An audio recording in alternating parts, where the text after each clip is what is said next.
I'm ready.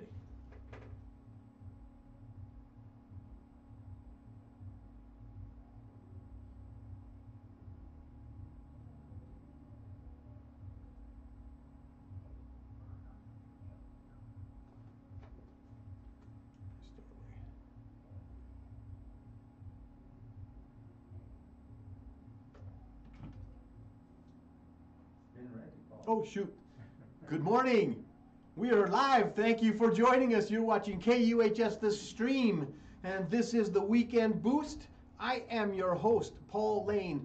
We have a very big audience. You guys have been joining, and more people coming on every week. Please reach out to a friend. Tell them to tune in to KUHSdenver.com. Find out about current events. Find out about what we're going to be talking about today. We have some very, very important topics to discuss. Guys, we are in a time such as never has happened before. I was listening to a video from an astrologer this morning, and we have an alignment of stars that has not happened in 38,000 years. Such a time as this. What we are experiencing, no human in recorded history has ever been through this, the alignment of the stars that we're seeing right now. It won't happen again for another 38,000 years. So what that's telling me, as someone who does look at and follow astrology, because there's so many credible information, or so much credible information, that this is some real stuff. We are in a time such as never has happened before. In my opinion, we are at the time where we are at end stage capitalism. We are seeing, you know, when someone wins the game of Monopoly and nobody else can buy houses or property or utilities or hotels, the game is over. And we are at a time when the game is over. We have to do something to change it because something big's happening, something big's on the horizon. As usual, you know I like to introduce books that I highly recommend. Right now I have a big stack of books, guys, and I'm telling you, you need to get at least some of these books in your library. I talk about this every show. A People's History of the United States. Howard Zinn wrote this book. This is something that, the history that you will never read in school, that you never learned about in school. Things that Columbus said that you never saw. When Columbus sailed the ocean blue, he had people with shackles around their necks. He was feeding babies to dogs and much worse. This is a book you must have. I usually don't recommend this book a lot, but I really do now. There's a book called How to Overthrow the Government, Arianna Huffington. I haven't read this book, I just got it, but man, I'm telling you, think about it. We are at a point where our government has become rogue. We are doing things all over the world that we can't even fathom would ever happen in our lifetime. I've talked about this book many, many times. The New Jim Crow. If you know anything about the Jim Crow era, it was a time, and Jim Crow was not not specifically a person, but the new Jim Crow talks about how the Jim Crow laws that affected black people are still affecting black people. But they're not just affecting black people, they're affecting all kinds of people of color and poverty-stricken people. This book, The New Jim Crow by Michelle Alexander, is a book you must have in your collection. Guys, I hate to show this book, but I'm going to tell you, after the Supreme Court rulings this week, I found out about them, and I went outside and I put my flag hanging upside down. And you might think that's very radical, you might think that's anti-American, but I'm telling you, we are in distress in this country right now, such as we have never been before. The hate next door. Guys, you don't know who your neighbors are. And if you don't know who your neighbors are, you better find out, because The Hate Next Door is a book that goes and outlines things that are happening in our communities that we need to be aware of. And have your eyes open, because this is a thing that is going to affect you, whatever side of the aisle you stand on. Operation Paperclip. This is a book that really burns my ass, man. After World War II, the United States and NASA allowed several thousand Nazi murderers, scientists, military men to never stand trial for their war crimes. Operation Paperclip was a program where they allowed them to come into the United States. Many of them were spread out to the United States to spy on American citizens, to find out if they're communists. The Operation Paperclip is an extremely good read. It's a little bit of a long read, but I'm telling you, man, inform yourself. Find out what's going on and how it's going to affect you. Again, call a friend. Tell them to tune in, because we need to share this information. The last one I've talked about many, many times. Recently declassified documents of the CIA show what is really going on and what has been going on in our backdoor government over the last 75 years since 1947. The Jakarta method was a system that the American system government designed, figured out that they could actually spread rumors and falsehoods about people that calling them communists, and they went into the country of Jakarta and they had 1 million people killed and never fired a shot. That was so effective that the United States government copied and pasted that, and they went and overthrew 12 governments in the Latin American countries. All kinds of countries all over the world have been affected, attacked, murdered, and genocided because of the actions of this rogue government that we have. I don't really have a lot of words to say about these books, except that they are critical right now. Why? Because it's not unlikely that very soon your books will not be available to you anymore. You will not be able to get these books. You will not be able to buy these. You will not be able to order them. If you don't own them, you're not going to find them. Guys, you all know that I am the author of The Caregiver's Handbook, a self-help love story. And this was the book I wrote about my experience with my first wife, who died of a brain tumor, and how it affected me, what I learned from it, and what you can learn from it too. This is not just a love story. It is not just a self-help book. This is a book that I guarantee you put this book in your hands and you will understand yourself better. You have a 50% chance of either being in long-term care or taking care of someone who is in long-term care. Get this book in your hands, guys. Last, the anthology, the Kalama anthology that was put out last December is still available. These books are available for you. They're at $20 a copy. This helps raise funds for scholarships, for mentorship, for leadership, for people in the community. This book is called Ramas y Raíces, Roots and Branches. Get this book in your hands. It's a wonderful collection of short stories, poems, essays by Chicano Latino artists in the Colorado area. With that, we're going to go ahead and get started. Guys, I'm always on the lookout for progressive authors and for people who have books that are very informative and books that I think are important for me to read and important for me to share. I take great responsibility in this platform, especially what we saw happen last week with Charlie Kirk. I did not like the man. He disgusts me. I do not celebrate his death. Neither do I mourn it. Charlie Kirk was a man who raised money when Paul Pelosi was beaten with a hammer for the would-be assassin to get bail. Charlie Kirk was a man who adamantly said that he did not believe in empathy. I had all the empathy in the world, but man, I used it on the kids that were shot the same day in Evergreen High School in Colorado. So I'm sorry, Charlie. Sorry, Charlie. Got no empathy for you. Sorry you're dead, but it's a sad case when we have to worry about our lives for speaking up in America, a country where there's so-called freedom of speech. Now we find out that it was a Trump supporter that shot him. And we're going to leave that on the table right there. Guys, I met a guy on TikTok some time back, and I was really amused by his he had so many books that he'd written and so many topics that he wrote them on. And I reached out to him and I said, man, I got a radio talk show and I'd love to feature you. And Samson Harper reached back out to me and he told me, yeah, the book that I was interested in was this book, Profits Over People, How Capitalism Devours Democracy. I always talk about end-stage capitalism, but I never saw it on this level. This book is such a fascinating book because not only did Samson write this book, but he wrote it with the help of AI. Samson, thank you so much for joining us. Welcome to the Weekend Boost. Samson, tell me a little bit about yourself. How did you come up with the idea of using AI to help you write books? Was it just, I'm afraid of AI, so kind of help me to understand this. Oh, sure. Just a couple of years ago, my roommate and my sister thought I would be good at playing with AI. They thought it would be a good hobby for me, and they recommended I get into it. So after playing with it for a week or two, I learned how to do some rudimentary coding. I found some apps on GitHub that attempted to write books. and I programmed my own book writing program called Ghostwriter, and I build outlines that are rich, like 90-point detailed outlines that I turn into like 200-page books. Right now, I'm working on a book about stochastic. I'm having trouble saying the word.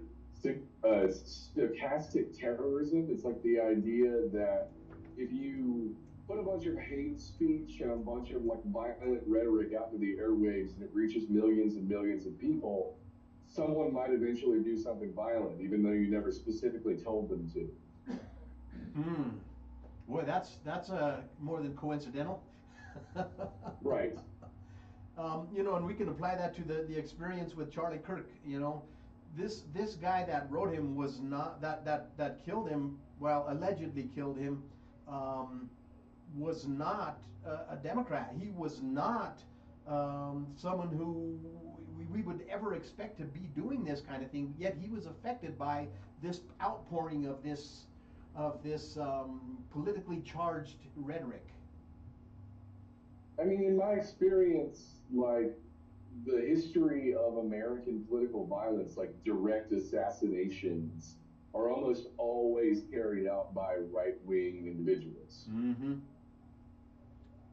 It's so interesting. Yeah, we've seen it so many times as we've looked through history, and we've seen the shootings. You know, for the example, you know, the kill, the almost murdering of Paul Pelosi, the killing of the two legislators last month.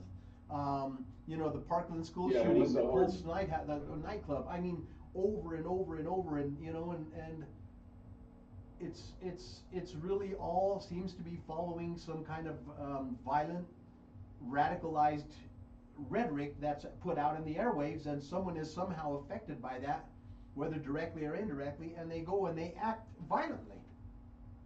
Yeah, like stochastic terrorism, the word stochastic means random.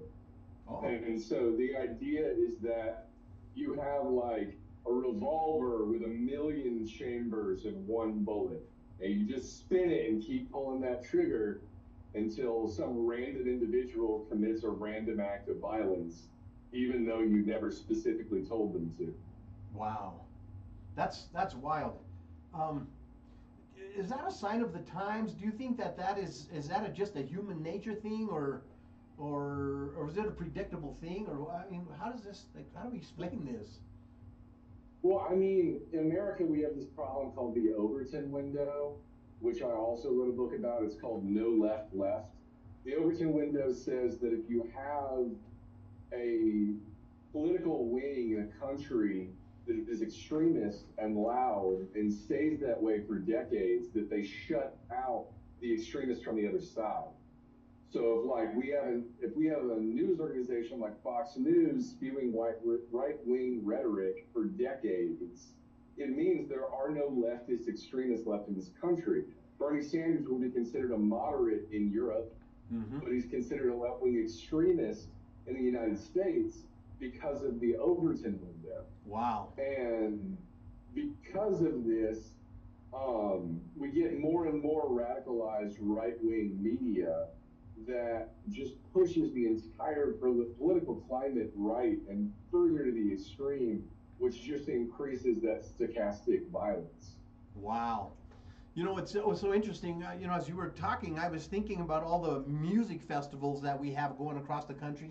None of it is televised. None of it is ever brought to our Right. attention. We do not see the music festivals in LA that have been going on, coming on 4 months now, night and day. In Portland, Oregon, in Washington D.C., we never see the protesters. All we see is the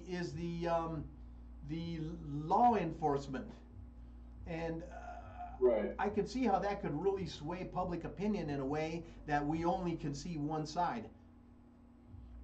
The revolution will not be televised. The revolution was not be televised. I'm a huge fan of Gil Scott Heron. I've been following him since the 70s. Well, of course, Yeah. he's no longer with us, but Gil Scott Heron was one of my heroes growing up, and I stumbled on him. But yes, um, there's a lot of tension on a horizon, and there's a lot that could be being done, but is not being done. And so we, you know, such a time as this. Um, I took some, some notes from the, Profits Over People, and one of the things that we need to do as we go through time is we need to start identifying patterns. Um, One of the things that we see in capitalism is that we see that there's a privatization of profits and a socialization of loss. So when 2008 came and there was a real estate bubble that popped and all the real estate companies were going out of business, all the banks were going under, all of a sudden what happened? The government stepped in and bailed them all out. And so they did not bear responsibility, or nor did they take the loss, because during all that process they were handing out huge bonuses to their CEOs.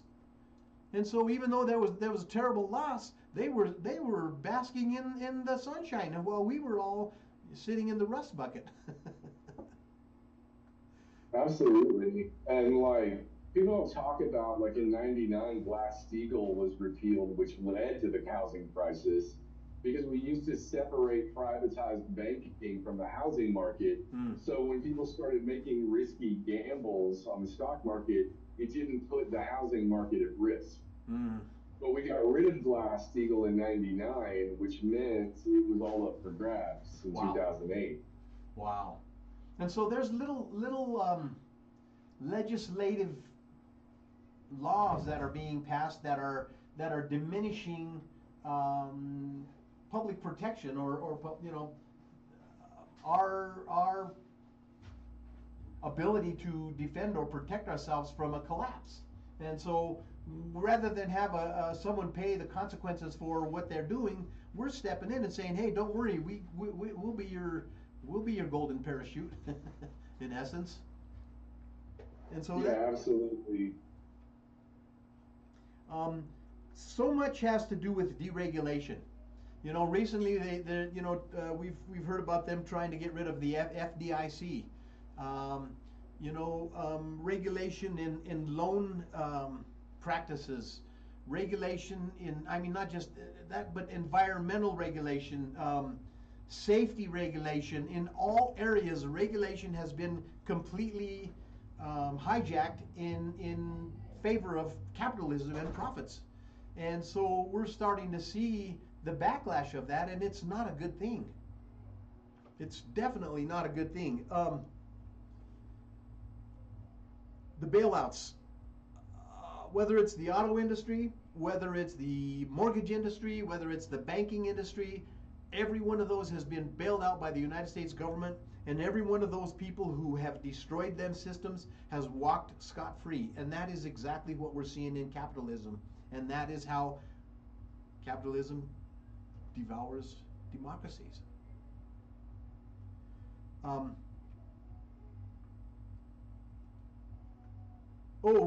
In the book it talks about Firestone ATX Wilderness tires in the 1990s.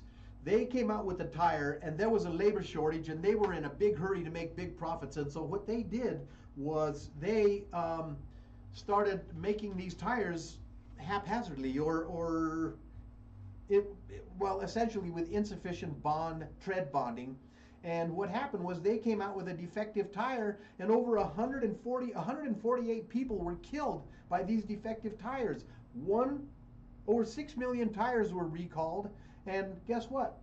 Firestone had to pay a couple of fines, maybe a couple of hefty fines, but in the end, who bailed out Firestone? You and me, the taxpayers. And that was kind of profound. Listen to this. When profits are elevated, everyone else pays the cost. Why are profits such an important thing? They're the essence of capitalism, aren't they? Yeah, absolutely. Like, it's really easy, especially for car companies, to just point the finger somewhere else, wherever the blame is involved, and then ask for a bailout. Mm-hmm.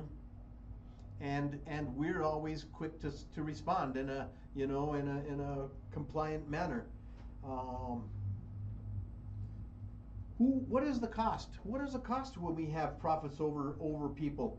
We have environmental costs. We have extreme pollutants. We have oceans being filled with plastics. We have so much air pollution, water pollution.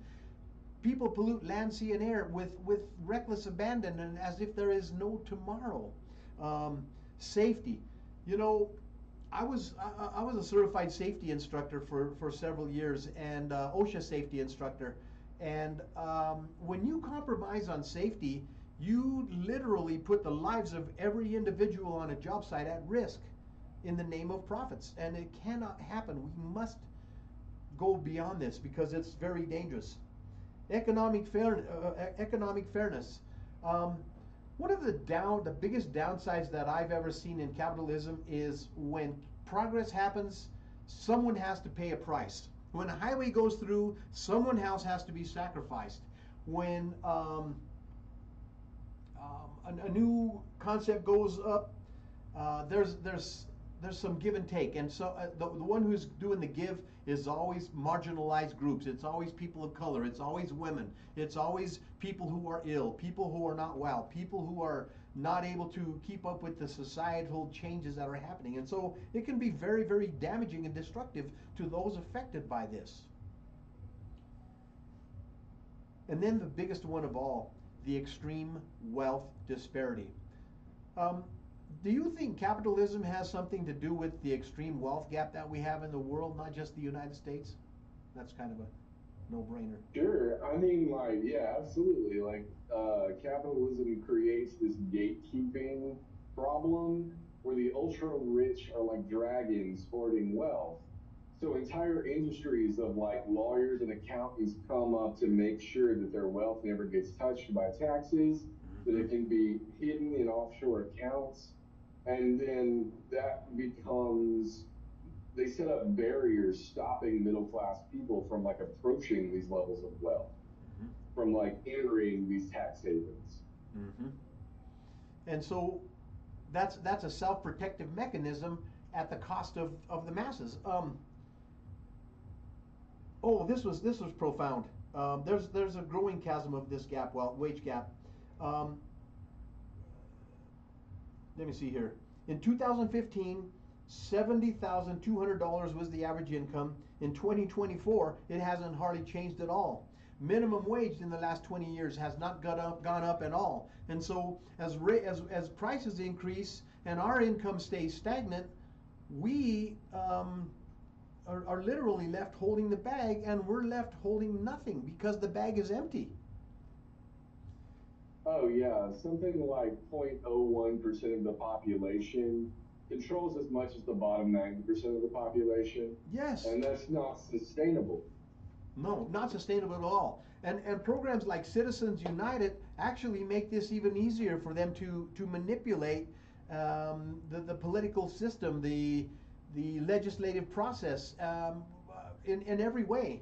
Back in the 1970s, there was as much as a 70% tax rate on the super wealthy.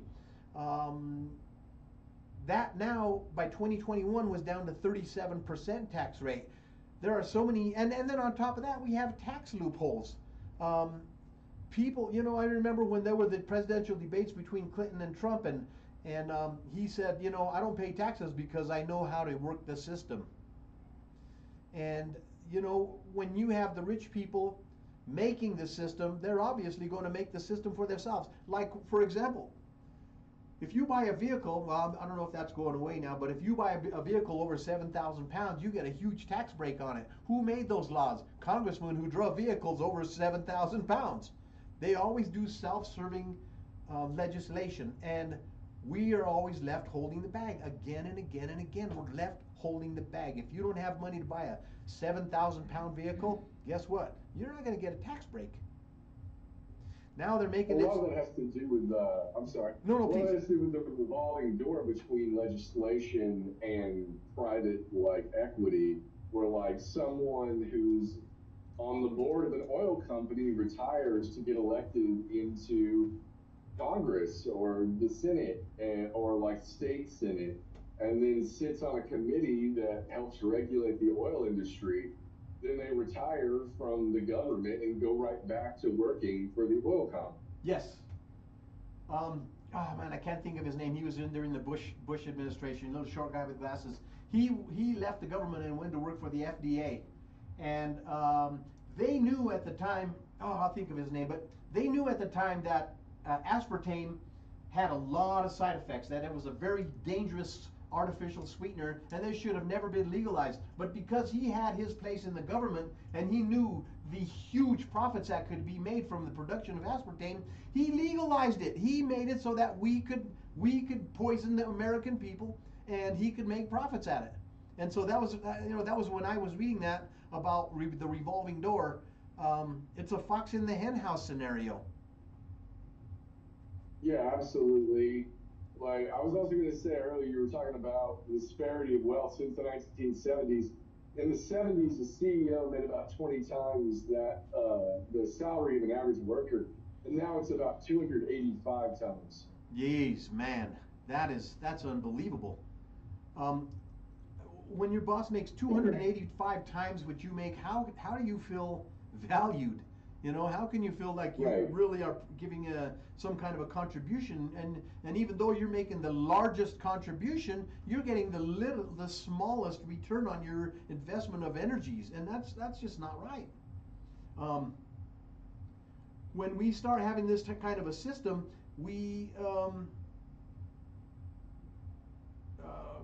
it affects our defense industry. Let me see, a complex web of advisors. Oh, so when we start trying to change the laws, all of a sudden all these people show up, and they're advisors and they're attorneys and they're accountants, and they come shield the wealthy from more taxation. And so it's like we come and we bring new laws, and then they come over here and they shield themselves, and it's like it's extremely self-preserved at the expense of the masses again. Systemic biases are woven into the system like radical exploitation. The prison industry. Oh God, the for-profit prison industry is so bad. Yes, It's institutionalized slavery.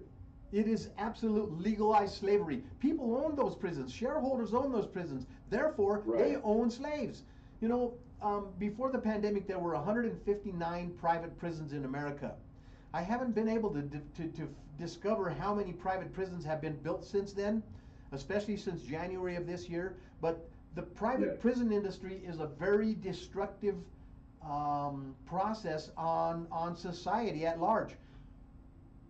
Black people make up 15% of the population, yet they make up 40% of the incarcerated population on Earth. This is not a coincidence. This is by design.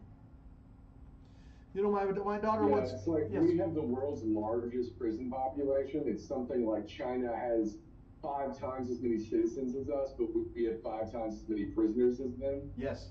And when you look at the demographic makeup of those people, they're black and brown men. And Yeah. I recently, well, I've known this since the 80s the 90s about how the United States allowed cocaine into the country, and Right. if you had 5 grams of cocaine, powdered cocaine, I'm sorry, if you had 5 grams of crack cocaine, it was the same punishment for 5,000 grams of powdered cocaine. Huge, Right. huge disparity. Who is that going after? That was going after specific groups of people. And Right. I mean, like, yeah, the CIA was running cocaine because of some of the other stuff you were talking about earlier, like in Jakarta, like because of some of the governments they overthrew using those methods, they got into the cocaine trafficking.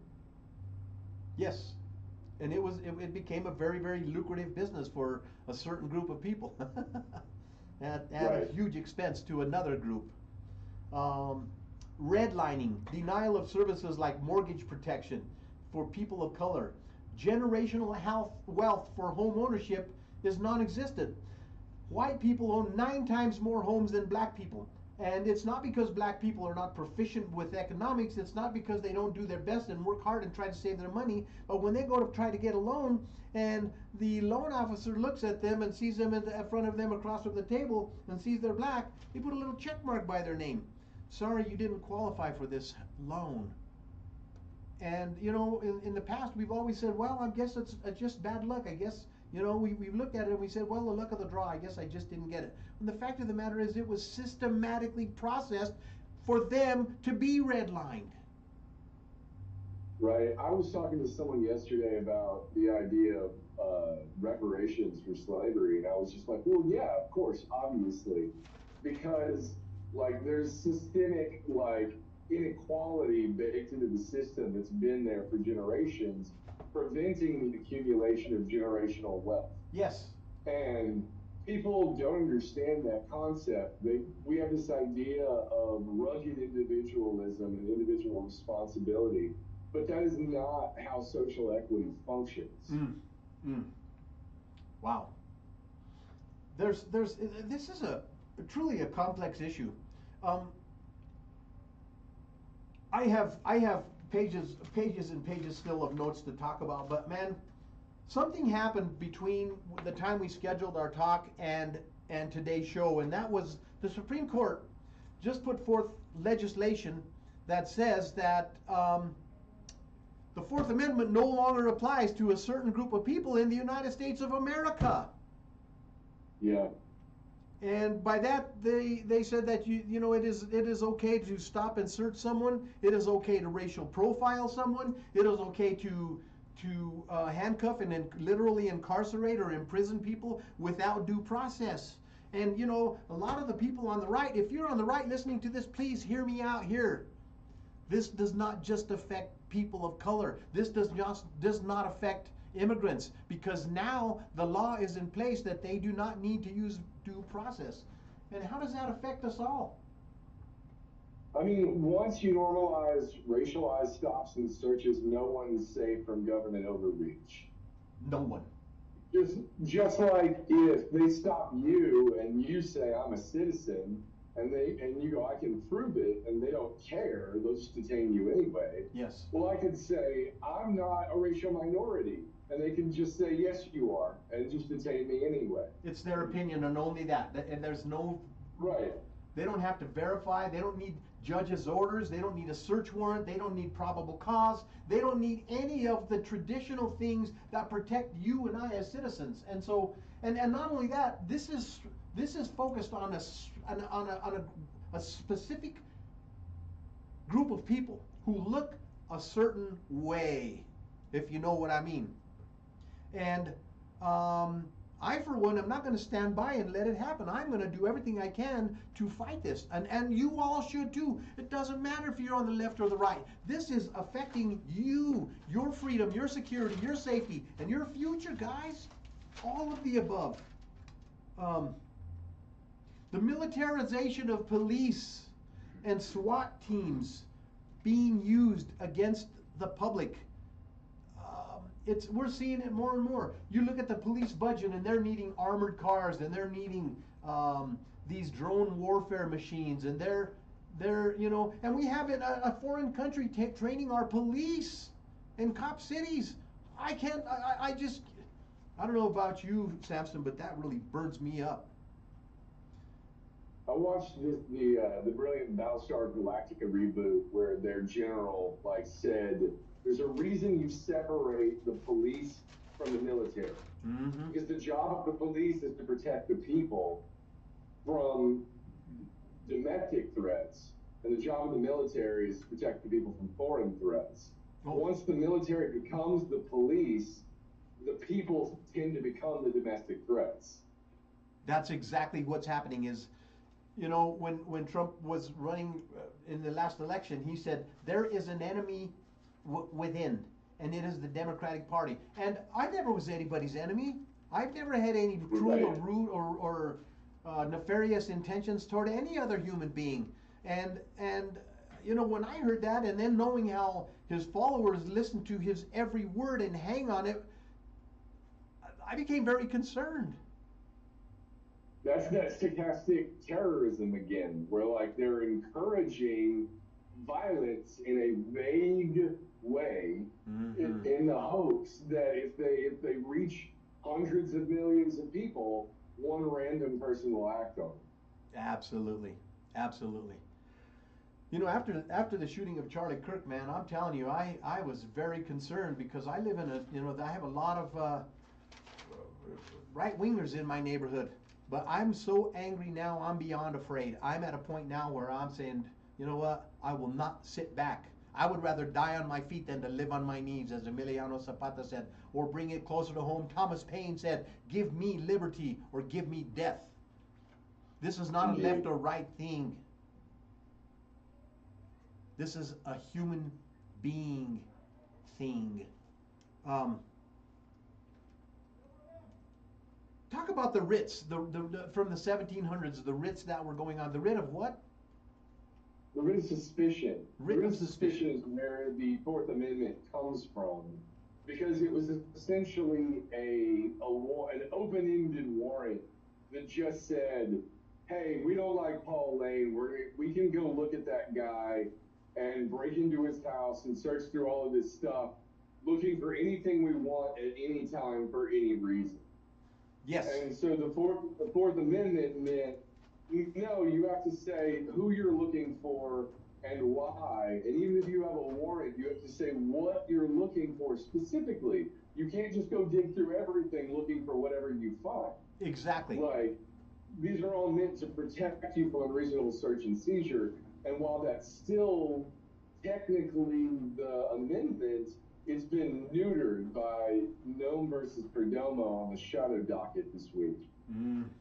And so if they came into your house, first of all, they come in with a no-knock warrant or no warrant at all, just, you know, a reasonable, what they call reasonable suspicion. They can go into your house and they can take anything that they want. And let's say that you have some contraband. Let's say that you had some cocaine. I'm just throwing out there some cocaine over here. And let's say that you had some other illegal contraband item. Maybe you had a 17-round magazine in a state where it wasn't allowed. But they were only coming in to get you because you were an undocumented worker. They can come in now and they can say, well, we're going to get this and we're going to throw this cocaine on you. We're going to throw these weapons on you. We're going to throw this magazine on you. We're gonna get this. Let me see, what else can we find? Oh, there's some pornography. We're going to say it's child pornography. We're going to just load that up because we feel like it's, you know, a good thing for you. And you're standing there saying, baloney. A typical search warrant has specific items or concepts or whatever it is that they're looking for that are listed in that warrant. And when you don't have those kind of parameters, there's no limits to what they could do.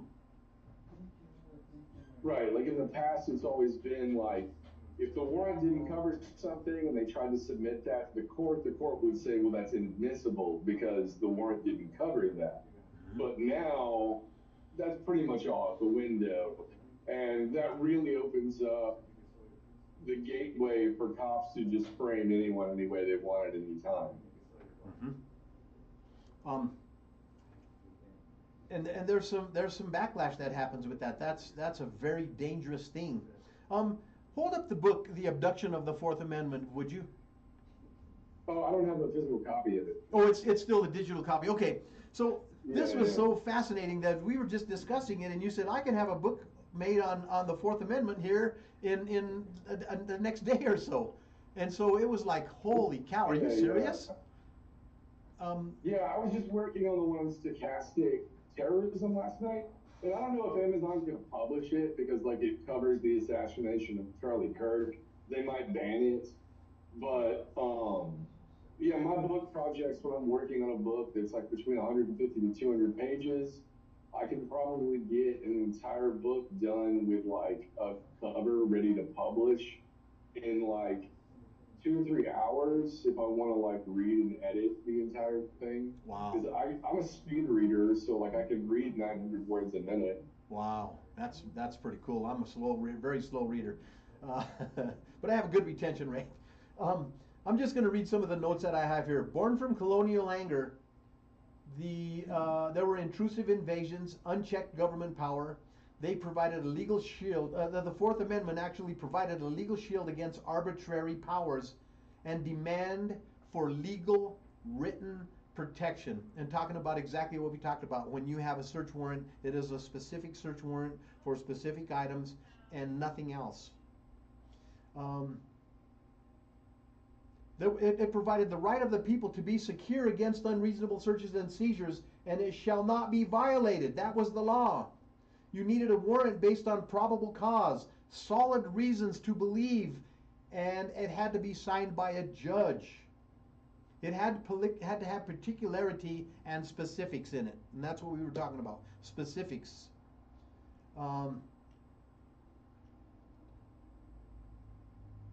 Before it was against physical trespass, reasonable suspicion, quick stop, very subjective. Okay, it leads to racial profiling, and unequal consequences.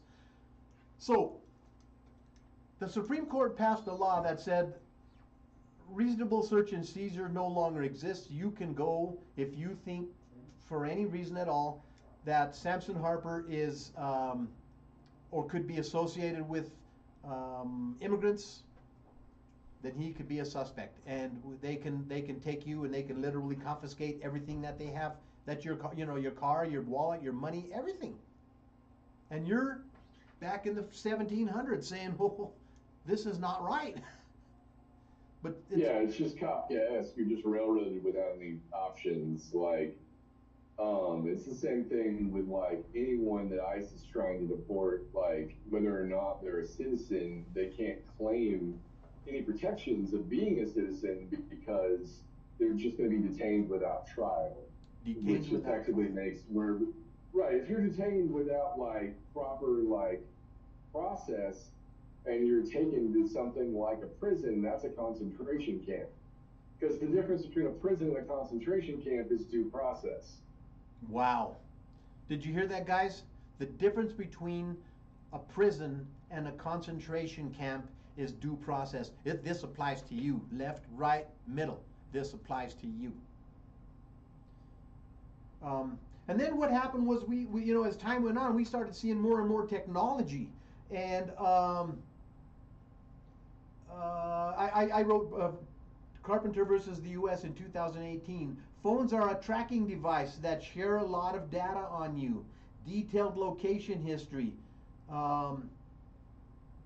This deserves some strong protection. But now we have people like Peter Thiel who are gathering our information and surveying us and surveilling us and using that data and information to their advantage and our disadvantage, and this is where we got a big problem. Let me see, what do I have here? COINTEL. In the 1970s, illegal wiretaps against civil rights leaders were used.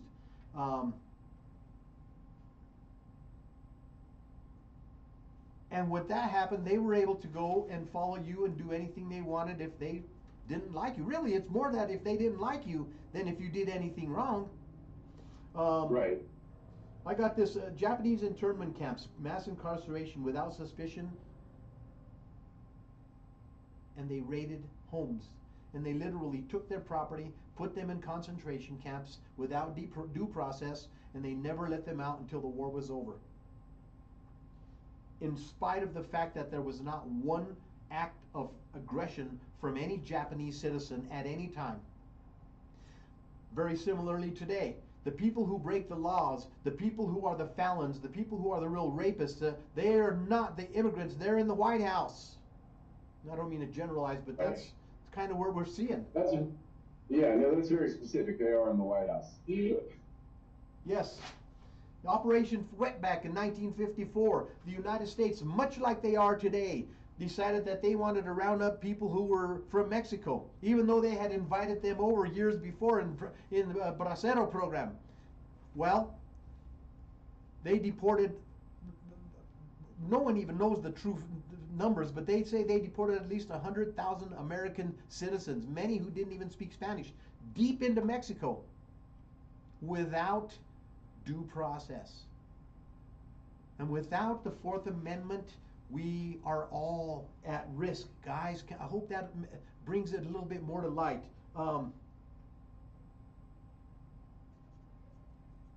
The war on drugs was not a war on drugs at all. It was a war on drugs to the masses, but it was not a war on drugs to those who were being persecuted unfairly.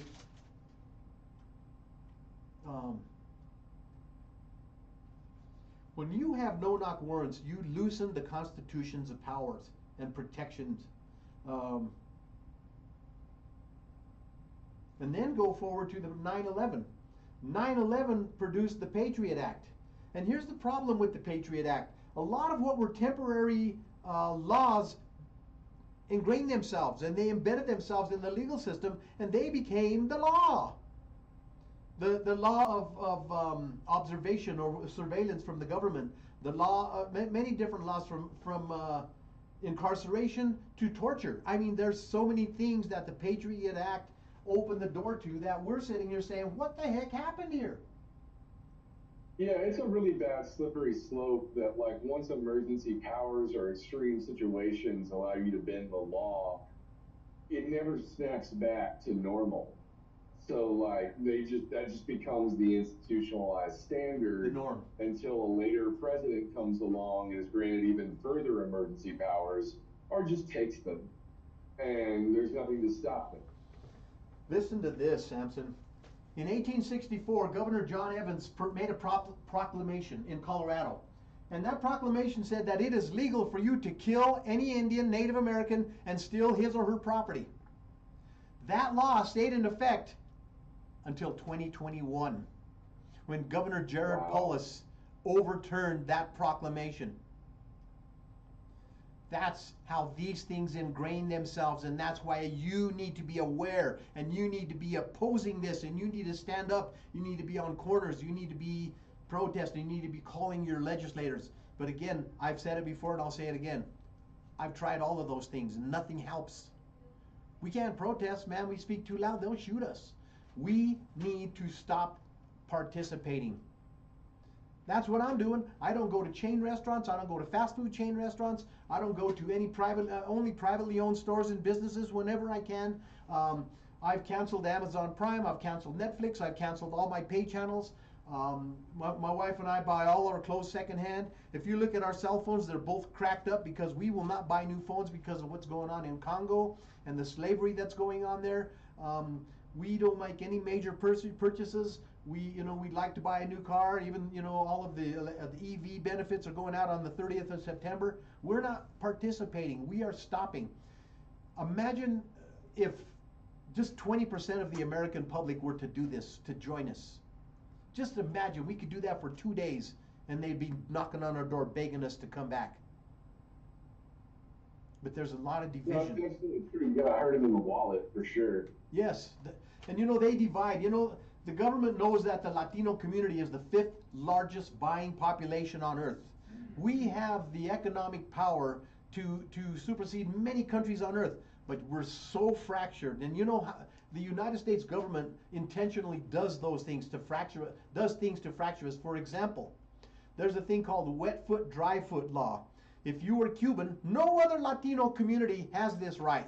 If you're a Cuban and you make it to United States soil, as soon as you touch your foot on the soil, you are a legal American citizen. Guess how much resentment that pulls up within the Latino community? Because for the past 200 years, they've been oppressing and expelling the people of Mexico who come to the United States, whether to better themselves or whether to make just for opportunity. They found a way to bring division, because when they see us uniting, they better beware. Oh yeah, there's no class solidarity amongst the poor. There's class solidarity amongst the rich, and they use that to divide all the lower classes. Yes, yes. Did you ever hear the quote by Johnson? I don't know exactly what it says, but he says, if I can convince one poor white man that the black man's getting more than him, I can make him turn on any black man. And it's Right. It's not a division between black or white. It's not a division between left and right. It's not a division, but anything except rich and poor. Tupac Shakur said it best. He said, "We're not from the left and we're not from the right. We're from the bottom. Yeah. We're coming for those on top." Oh, yeah. I think I saw you post that one time. That is a profound thing. That is profound. No-knock warrants have huge consequences. Excessive force. A good example. And this was not a no-knock warrants, but this was a reasonable suspicion when George Floyd was murdered. Yeah. The details of that are sketchy, but there was a 20-foot a counterfeit $20 bill, and I don't know if he was the one who gave it, but he was the one who had a knee put to his throat and was, Yeah. killed. Predictive policing. Oh my gosh, that is a profound thing. Very biased data. Geofence warrants. Oh, the geofence warrants, yeah. Woo. They just like use a dragnet when there's a crime to collect cellular data off the towers to name every device that was in the area at the time. So if you So went, like, go ahead, please. no, that's it. Like, it's just such an invasion of privacy. So guess what? If you went to a protest and they deemed this as dangerous, then you could be in that web. You could be, I mean, without limits. They could do whatever they want to you. There's evidence now that they're saying that planes are being loaded with people in shackles, and these planes have big opening doors in the back, and they're going out 100 miles out into international waters, and they're returning empty. If this is true, we are in the beginning stages of a genocide. And America, you better wake up, man. I'm telling you, you better call a friend and tell them to join us, because this is not funny. This is very, very dangerous to your life and mine. I can't remember. I read something about how like Trump had specifically ordered the execution of 11 non-violent drug offenders, and that like there was a South American dictator that once he was deposed was tried by the Hague for the same crime. Wow.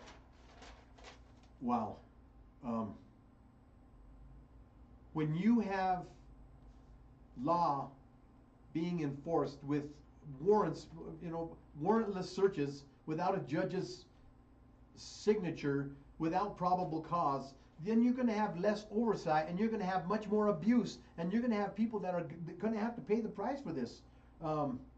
Listen to this. Oh, border exception.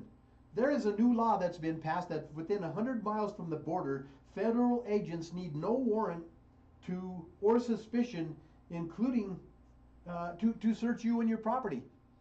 They can come up to you and say, you have a Mexican last name, you're a suspect. You could be a government top secret employee and you're a suspect. There is no exclusionary rule. Non-related evidence can be used to deport you. So if they come into your house and they find marijuana, they're going to arrest you for marijuana and for being an undocumented worker. And that's not right. That's not just. That's not the law. There's a very low standard of proof, not beyond a reasonable doubt. I grew up in a country where they said you are innocent until proven guilty, but the law is no longer that. Now the law says you're guilty if I think you're guilty. Right. As George Carlin said, you don't really, have rights if someone can just come along and take them away from you. They're imaginary. Without imaginary. SCOTUS shadow docket refers to decisions the court makes quickly without any briefing, without any oral arguments. Opinions aren't even considered during emergency rulings. Then when you couple that with qualified immunity, guys, yeah. I don't know if you know what qualified immunity is, but qualified immunity is a ruling that protects police if they should accidentally shoot you, or if they should cross over your civil rights, or if they should abuse their rights against you. They are protected. They are completely non-responsible in America. We need to eliminate qualified immunity so police can be held accountable for their wrongdoings in this country. No doubt. Yes. Know your rights, people. You need to be vigilant and assert yourself. And here's what the words you need to understand if you are stopped by any ICE agent or police agent. I do not consent to a search. Even if they search you, at least you have that to protect you. I do not consent to a search. Am I being detained? Am I being detained? Yes. Am I being detained? Guys, you need to be informed. You need to be willing to stand up. You need to be willing to stand up. Protecting everyone's rights is protecting your own rights. That is the key to protecting your own rights, protecting everyone's rights. Whether you think that people are illegal, I don't have any control over that. There's no such thing as an illegal human being. My great-grandfather was a Mexican citizen, born in a town called Plaza de Leon, Mexico. My grandfather was an American citizen, first-generation American citizen, in a town called Walsenburg, Colorado. They're the exact same land, my friends. My mom was born in that land. I was born in that land. I didn't cross the border crossed me. I want to talk just for a minute about the UN Security Council meeting that happened this week, if we can. I'm shifting gears. Every country in the world came and had serious condemnation for Israel attacking a sovereign nation in Qatar and killing innocent people. And every country came on and said, we're going to do whatever we have to do. I mean, they said, we condemn this under the strongest terms. And everyone went around, and it came to Israel, and they have this villainous looking guy with his greased back black hair, and he has this raspy voice and this heavy German accent, and he's just not a likable guy. And he came on board, and when it was his turn, and he said, October 7th, that's their talking point. October 7th, October 7th, October 7th. He said, there was a shooting on the bus last week and 6 people were killed. Is our blood less valuable than everyone else's blood? Meanwhile, they killed 70 people that day. Maybe he need to answer his own question. And he said, we will continue to do whatever we have to do, or want to do, to get the bad guys. And, the good guys have never murdered children. This is a genocide. By every definition, including the UN standard, the ICC, the International Criminal Court, they all agree. This is a genocide. Today, I wore my MAGA shirt. Mexicans ain't going anywhere. Why? Because I stand for my immigrant brothers and sisters. Because I know that there's injustices being done. And I know that the man who sits in the White House is a bigot. He's always been a bigot. Before he was ever the president, 20 years ago, I was in the construction industry and I heard stories about he would never pay his Latino employees, how he put people out of business. People killed themselves because they were broke because they did a contract with the guy in the White House. The things that are going on in Gaza are beyond inhumane. They're beyond treacherous, beyond brutal, beyond atrocious. They are savage. And the people who are doing this are literally calling themselves God's chosen people. This is a genocide. Innocent children are being killed. You want to hear some scary news? Listen to this. I just learned this morning. Political scientists are now doing numbers on the genocide in Gaza. Listen to this. It is estimated that on the September 3rd, 2025, Dr. Gideon Polia and Professor Richard Hill calculated the total death toll on Gaza since October 7th. My fingers are shaking as I write this. Based on all the data collected, the death toll in Gaza is at least 680,000 human beings. That's not an eye for an eye. That's a genocide for ethnic cleansing. It's even worse to hear this.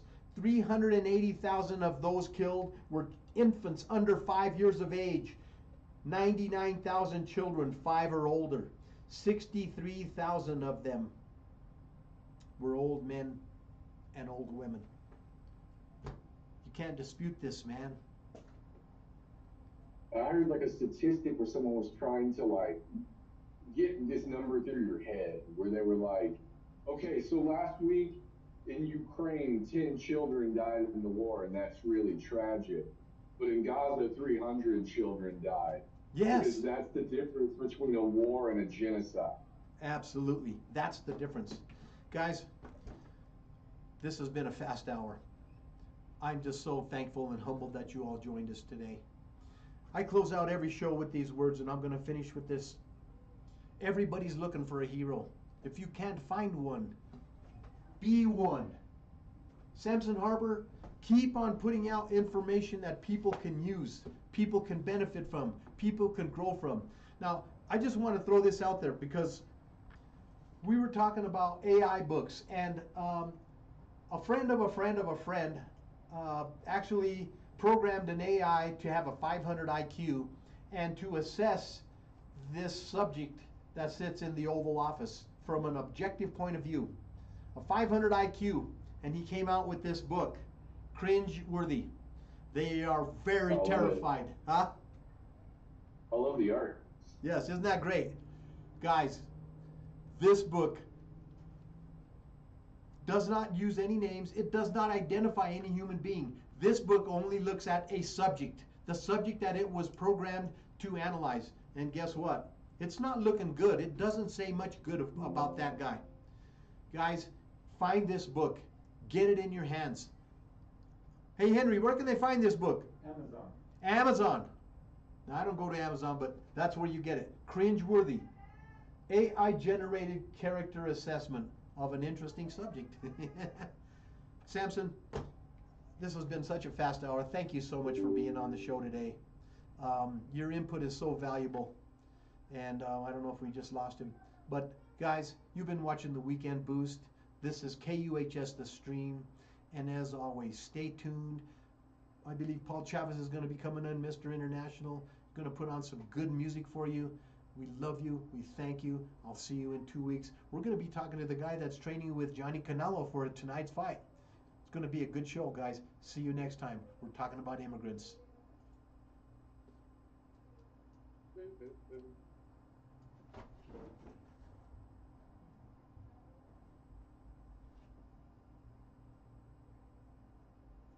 Wonder why he dropped off.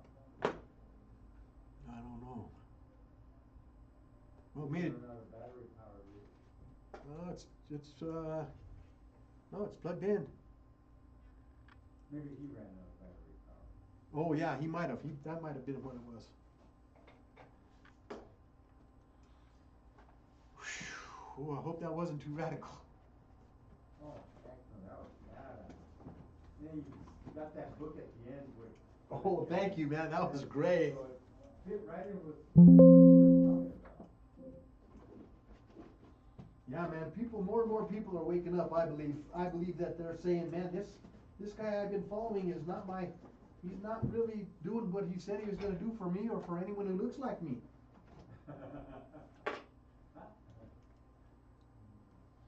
put up the music? Yeah. You turned down the music when you were on, right? Yes.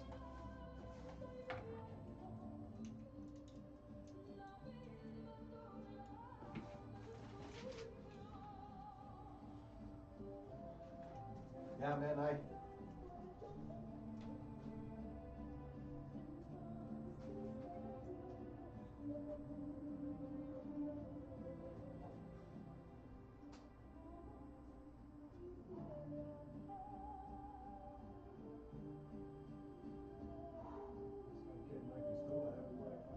know you gotta watch out for yourself. Man, that was amazing. That was what he really, talking about. that was good stuff. Was it? Oh, good stuff. Fabulous. And the numbers dropped off and went down to 6,000, 6,700. But I don't care. You took a picture. I took one at 7,000. Yeah. It says 11,000. I was trying to take a picture. I forgot. Yeah, it's got at the beginning. But that's okay. You know what? That's what happens. You gotta understand that.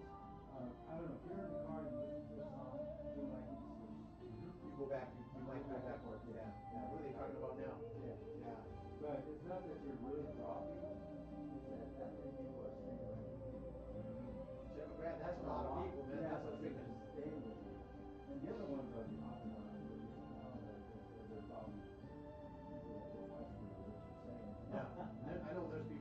kind of hate you. They don't care. They just hate you. Well, here's something that I tried to explain to two people the other day. Nikki, she's a punk. And she also punks. I told her, I said, look, you do what you want as punk. You need to go back because I'm the one at the station I come from. Be very careful. Okay? Because I guarantee you, she knows she's not the best. Because I've done it many times. I've shot and given you as much shooting as you've done in time. But this one here, I said, you gotta slow down because I'm telling you, I'm saying, take it from me. Oh no, I said, Jesus and God, who will hang me on our station? Is that you? Is that what you represent? Did you see him get shot? You see that footage of him getting shot? Yeah. You see how they're leaving it up? See all the stuff that they've done? Oh. And I said, it's And that's on okay. NPS? Yeah. And I said, dude, you're not the one catching hell. I'm catching hell. So you can have your own opinion and This is not a right wing station. yeah, it's not. I don't know. It's not a left wing station, but We're bipartisan. I try to keep it balanced because you're not the one getting the fucking press. You know, oh, this is raw. Oh man, I don't think I would make it. And I helped get press. Let's get a better press. Big time left. And this guy, this guy gets big on me, really interesting. Long time ago, he was a really good band. Used to play in Q2 band. Played about 25 years. The Tombstone. It's called the Tombstone. And they were called Mighty Joe Young. That's how far back in the 70s. And they had the second largest diamond concert in the world. And you guys heard it went on Broken Heart? No, that's where it started. It's relocated. Bang on the door. It's called the Orchid Restoration. And he had all sorts of stage shows.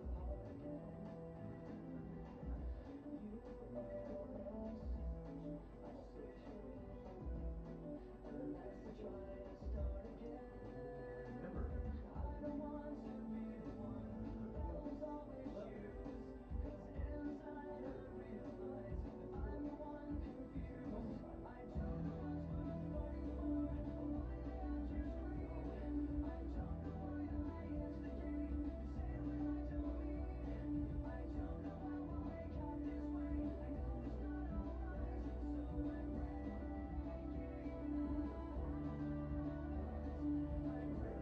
It was in the thing. Oh yeah, over the walls, yeah. Yeah. Oh yeah. I wrote this. And even one time, he wrote this book. He said, I'm going to check it out. So I'm going to give a book here. He talks about that. That was slick. That was so slick. That's perfect, Oh man. my God, that was there. That was right on point. So you can, Yeah. oh, Hey, you know, I try to say, if you're left or right, I don't care. Think about this. yes. And it's like a song. No, You know, that's the divide and conquer thing that Mr. President did. I'm not gonna fight. And so he's got this book where all I mean, he loves history. He's like a freaking nerd. That's what he is.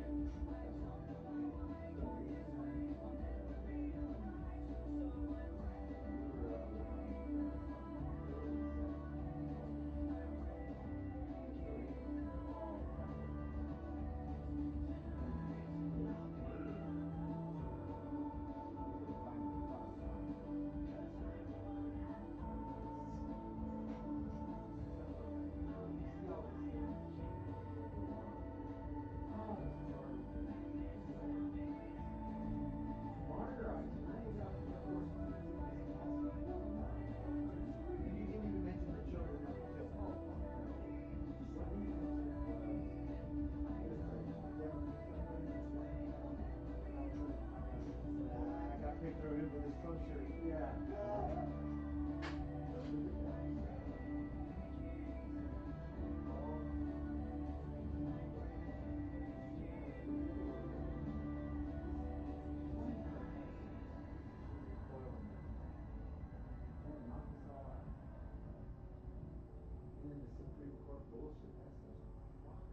bought and sold. Oh, big time. I said, man, if I Santa would have won that Mayor, woman, if I'd have won that, Touchdown. she's helpless. Katanji, no. I said, you know what, if I'd have won the $1 billion, that $1 billion, I'd have bought Thomas, Clarence Thomas, I'd have bought that. How come they don't fight you? Merrick Garland should have imprisoned Trump. Yes, right away. Merrick Garland was a fucking, he was a plant. He was a fucking Republican plant. He didn't do shit. He was a worthless fucking agent. I couldn't stand him, man. Even, you know, I would say this man ain't got a spine at all. Yeah, if I get it in a ponytail wrong. I can't even believe all the chicks that have been reaching out to me, man. It's weird, man. I think it's a fucking idea. I never have no women reach out to me. Since I've been on, since Trump's came in, I have 146, over 140 message requests from women. I never had no message request from women. I get 2 or 3 a day. Hey, handsome, hey. And then I look at their profile and they have 3 posts or 1 post or private. And I'm like, Yeah, man. yeah. I know, I never had no women go crazy after me. They ain't gonna start going crazy now. That's funny. That's cool. Man, I've been fasting 1 day a week. Well, after the last 2 weeks, but I, That's so good for your body. I do that. that's what I do. Cool. Around Yeah, there. yeah. You do that, your body Kicks it out, takes all the shit out. Shit, well, I'm at 17 years old today. Yeah. So I'm walking around like a champ. I mean, I have pain every now and then, but I mean, not like before. Yeah. Dude, I had a cane in my car. Lord have mercy. I have to think though, I mean, I run my military training. Years in the ditch, years of pipe, you know, putting the pipe in, getting out holes. Well, I've been on bed crying. Ah, It doesn't hurt my that's knee. hard work, but not that hard. Something's hard, but not the work. My story. I was gonna start the show by saying, you know, I went to get a job, and the guy said I was too stupid. And I said, what do you mean? He goes, here, hit my hand. I held it by the wall, and I went and hit it, and it hit the wall. No. I went over and I said, man, I didn't get the job. I said, why not? I said, I'm too stupid. He goes, what do you mean? I go, here, hit my hand. That's an old welcome back Cotter joke, eh? So, no, yeah, fucking